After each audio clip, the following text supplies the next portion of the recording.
Bienvenue sur Radio Voix vers la Suisse RVS. Nous sommes plongés dans la guerre du Sonderbund en 1847 et nous allons évoquer aujourd'hui le bruissement de la presse. Claire Cotet est notre envoyée spéciale. Claire, de quoi bruissent les feuilles ? Pardon, les pages des journaux en ce moment. Eh bien, on ne peut pas dire qu'ils sont discrets. Je suis impatiente de rencontrer deux hommes qui font le même travail que moi, des journalistes.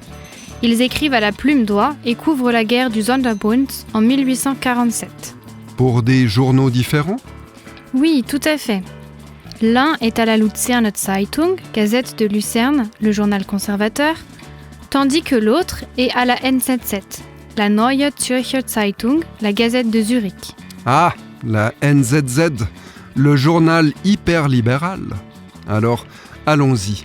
Voyons à quel point les plumes de ces messieurs sont acérées.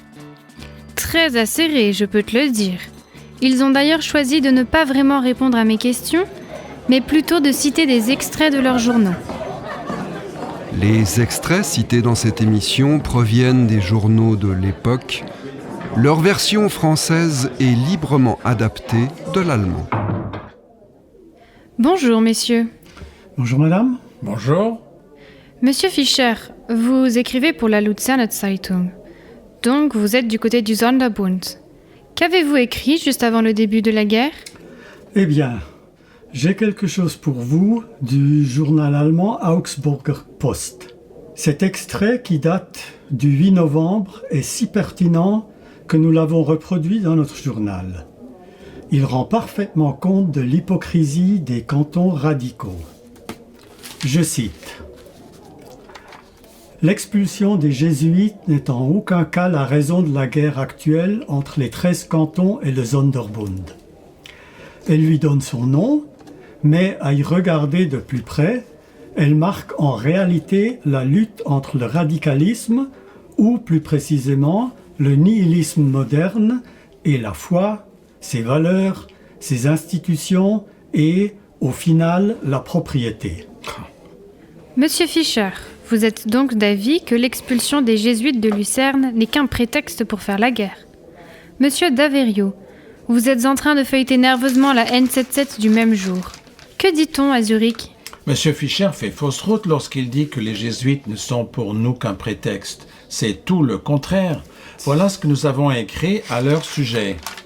On leur dit « Vous avez le droit de nommer des enseignants de l'ordre spirituel ou séculier de votre choix en toute liberté et de leur confier vos églises et vos écoles à l'exception d'un seul et unique ordre, les jésuites. Car 300 ans d'expérience en Europe ont prouvé qu'ils ne sèment que la haine fratricide et propagent un fanatisme malsain. » Donc, sur les jésuites, vous n'êtes pas d'accord. Qu'en est-il de la mobilisation des troupes ? C'était difficile ? Attendez, j'ai là quelque chose daté du 10 novembre. Lucerne. Hier, à 2h de l'après-midi, des coups de feu ont éclaté dans tous les quartiers, depuis le haut de la ville jusqu'au lac. Le tocsin a appelé aux armes. Depuis les sommets, les fanaux ont annoncé l'approche de l'ennemi et les soldats hurlaient « Dieu soit loué, enfin !» Des cris de joie, des courses et des mouvements de foule de tous côtés, comme en pleine fête. Et le même jour, nous apprenions que les troupes fédérales avaient prêté serment à Saint-Gall. Il semble que ça n'avait rien de folichon. Dans notre journal, on pouvait lire « La prestation de serment était une cérémonie en dessous de tout. Sur toute une compagnie, seule une toute petite partie des soldats a levé la main pour prêter serment, pas plus d'une demi-douzaine. » Je vous arrête, c'est faux, mais qui a dit une chose pareille, une prestation de serment de nos troupes dans l'indifférence ? Bien au contraire, voici ce qu'en dit notre édition du 9 novembre. La prestation de serment des 4 bataillons et des 2 compagnies de tireurs d'élite de la Landwehr, incorporées aux troupes fédérales depuis samedi dernier, s'est déroulée hier au pont sur la Glatte. Monsieur le conseiller d'État, Hans-Jörg Kopfirz, a chaudement félicité ces unités qui offraient un magnifique spectacle. Après avoir prêté serment avec enthousiasme, les troupes ont acclamé la Diète et le gouvernement zurichois. Donc, pendant la guerre, la propagande, veuillez excuser mon expression, s'est poursuivie des deux côtés.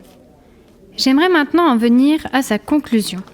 Monsieur Fischer, le constat « la guerre est finie, nous avons perdu », avec quelle rapidité s'est-il répandu à Lucerne ? Le lendemain déjà, nous écrivions.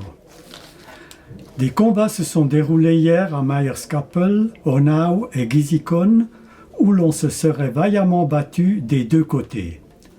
Nous espérons que maintenant une partie de cette malheureuse querelle fratricide prendra fin. Nous reviendrons sur ces événements dès que nous en saurons plus. Proclamation et déclaration des gouvernements de la ville et du canton de Lucerne remplissent le reste du journal. Vous, monsieur d'Averio, étiez plus circonspect jusqu'à ce que votre journal évoque lui aussi la fin de la guerre. En fait, ce n'était pas si simple. Pendant quelque temps, nous n'avons reçu aucun courrier de nos correspondants à Lucerne. La liaison entre Lucerne et Zurich était interrompue. Le 25 novembre, 2 jours après les combats à Gisikon, nous écrivions « Lucerne, hier, une poste a quitté Lucerne pour Zurich. Il semble toutefois que nos amis libéraux lucernois aient eu autre chose à faire que de nous écrire, car la NZZ n'a reçu aucune lettre à ce sujet. Ce silence de leur part, eux qui écrivaient naguère avec toute assiduité, s'explique par la joie qu'ils doivent éprouver maintenant. » N'importe quoi. Donc l'information était aussi rapide que le cheval le plus rapide. Quand je lis les journaux d'avant le début de la guerre, on s'injuriait de tous côtés. Mais, après la guerre, le ton a bien changé. Dans votre journal, par exemple, monsieur Fischer, le commandant en chef des troupes fédérales a même été félicité pour avoir fait respecter la loi et régner l'ordre dans la ville de Lucerne. Pourriez-vous nous en dire quelque chose ? Si vous y tenez vraiment, alors voilà, Lucerne, 30 novembre. Monsieur le colonel divisionnaire Paul Karl Eduard Ziegler, commandant de la place de Lucerne, assisté de ses officiers d'état-major et des différents commandants de corps, gère la tranquillité et l'ordre public de la manière la plus digne de reconnaissance qui soit, avec sérieux, comme il se doit, et avec respect, humanité et impartialité. Un début de réconciliation, diriez-vous ? Messieurs, merci beaucoup pour votre présence sur nos ondes. J'imagine qu'il est temps de retourner au bureau ? Bien sûr. Au revoir, chère madame. Au revoir. Passionnant, non ? On dirait qu'ils n'ont pas vécu le même conflit. Mais avec les guerres, c'est toujours un peu le cas, non ? On dit que c'est la vérité qui meurt la première, n'est-ce pas ? Oui. On ne le sait que trop, hélas. Eh bien, nous avons fait le tour du sujet pour aujourd'hui. Bon retour, Claire. Merci. Et à vous, chères auditrices et chers auditeurs, merci d'avoir été avec nous.